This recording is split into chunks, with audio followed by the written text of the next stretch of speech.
On the 6th of April 1994, experienced cave divers Jim Bowden and Shek Exley entered the crisp blue waters of the Zacatón Sinkhole in northeast Mexico. They were there to attempt a record-breaking dive to the very bottom of one of the deepest flooded sinkholes in the world.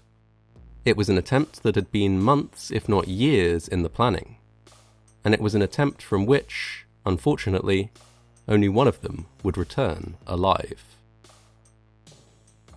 Shek Exley started diving at the age of 16. He undertook his first ever cave dive that same year, and it would be an experience that would forever change his life. From that point on, he was hooked on cave diving, and dedicated the majority of his time to honing his skills, increasing his knowledge, and planning and executing ever more adventurous diving expeditions. Shek was the first person in recorded history to log more than 100 cave dives, a feat he managed by the time he turned 23. During the long career that followed, he would go on to log a total of 4,000 dives, many of them technical or cave dives. His extensive experience led him to write 2 books on the subject, and also to become the first ever chairman of the cave diving section of the American National Speleological Society. He was also responsible for several innovations in safety that benefited all cave divers, including pioneering the practice of having to hand a second backup regulator. In his personal life, Shek was greatly admired. He was described as calm, quiet, and mild-mannered by many people who met him. After working for a time in a car dealership, he settled on a career teaching mathematics at a high school in Florida. The job allowed him to travel at the weekends, and he did so often, but also spent a great deal of time on the children he educated. He was popular with his students, and often allowed them to call him on the phone if they needed help with their homework. He was respected and admired both as a teacher and by the cave diving community. As well as his intense dedication to cave diving, Shek's personal physiology also helped him become the prolific diver he was. Over the course of many dives, it became apparent that he was unusually resistant to nitrogen narcosis, a condition that causes temporary confusion and a loss of coordination in divers who descend to great depths. Shek's career, long as it was not without incident. In 1968, Shek, then 19, and his brother Edward, 16, were freediving at Wakulla Springs in Florida. The pair were testing their limits to see who could dive the deepest on a single breath hold. No diving equipment was allowed at Wakulla Springs, but the 2 brothers, with some practice, could dive to depths of 15 meters or 50 feet with nothing more than the air in their lungs.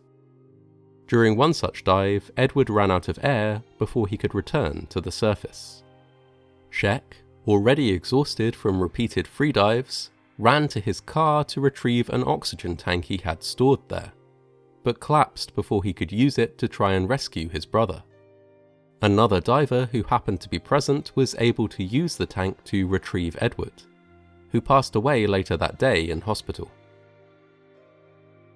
The death of his brother was a terrible blow for Shek and fueled his desire for greater safety in diving. He later noted that his passion for cave diving ran so deep that he was unable to give it up, but that he was desperate to make the practice safer for all those who undertook it. A few years later, in December 1970, Shek was working as a safety diver in the Bahamas. 2 other divers were attempting to set the record for the deepest dive using only compressed air. Divers who travel to great depths rarely use only compressed air, as the mixture of gases therein can cause severe medical issues when breathed under pressure. Nitrogen narcosis and oxygen toxicity are just 2 of the risks that have to be considered when diving using air and not other gases. During this dive, Shek reached a depth of 142 meters or 465 feet before starting to suffer confusion, dizziness, and the beginnings of a blackout. With his unusual resilience, he was able to safely return to the surface. The 2 divers who were attempting to break the depth record had, however, gone deeper. They were unable to return, and passed away under the water. This experience left Shek with a general skepticism for big, high-profile dives with commercial sponsorships and media coverage. He repeatedly espoused his view that it was better to be cautious, avoid outside pressure to succeed, and be ready to abort a dive at a moment's notice if something appeared to be going wrong. On the 6th of April 1994, Shek Exley and a fellow diver named Jim Bowden attempted a dive at the Zacatón Sinkhole in Mexico. They were joined by several supporters and safety divers who would prepare equipment, monitor their dives, and generally assist in the attempt. The sinkhole, or cenote, is a deep, vertical shaft surrounded at the surface by sheer cliffs. On the surface of the warm, clear water float several islands of zacate grass.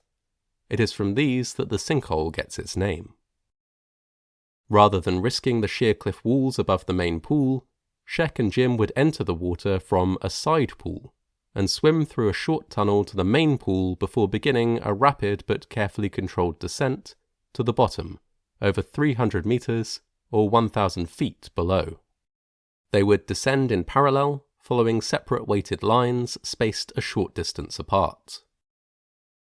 As he approached a depth of 268 meters or 874 feet, Jim checked the amount of gas he had left in his tank, and noticed with alarm that it was significantly less than he had anticipated. He immediately stopped his dive and began to ascend, a process that would take more than 9 hours because of the need to stop regularly and decompress on the way up. Failure to stop and decompress could cause the bends, a debilitating and sometimes fatal illness that divers often experience when returning from depth too quickly.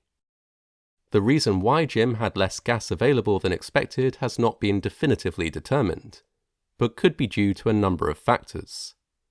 He may simply have been breathing slightly faster or slightly more deeply than he had calculated he would. Even a slight increase in rate of breathing is enough to catastrophically deplete a diver's gas reserves.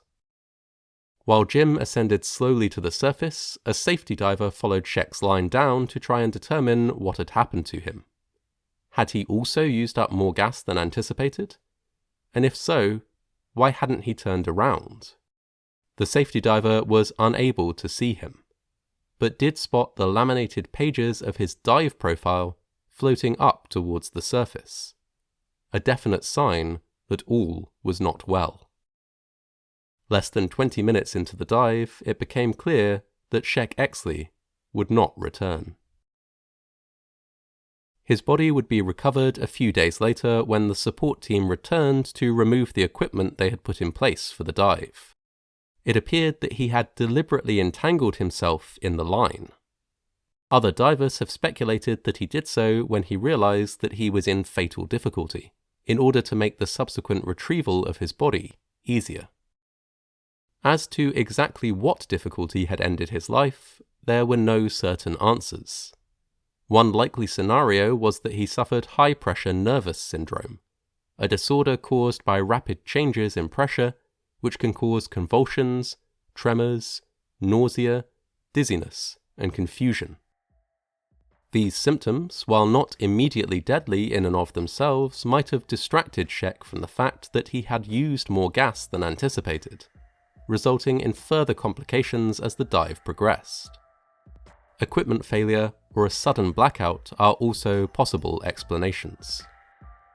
Shek was laid to rest with a memorial service at the Ortega Methodist Church in Jacksonville. Jim Bowden, despite suffering some effects of decompression sickness, made a full recovery and continued to dive for many years. The Zacatón Sinkhole remains a prominent diving location and a site of great scientific interest. Shek Exley will never dive there again, but his legacy lives on. The passion and dedication he displayed during his life made cave diving a safer practice for all those who follow after him.